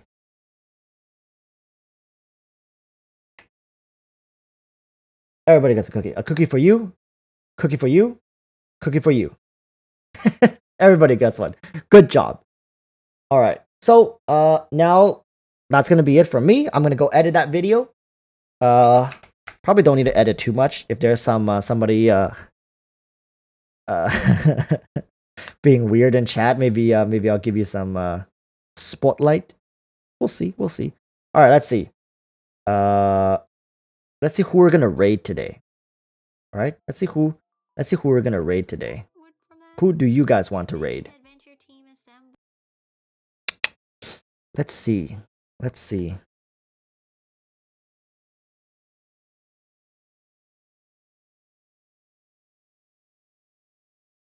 Who.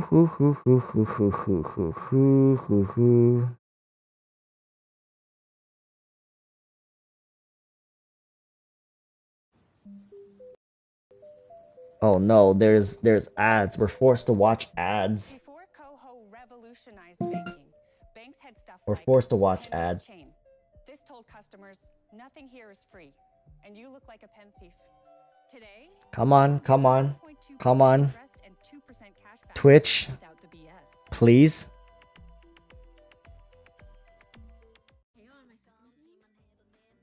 Oh, it's this person. I remember we rated her before.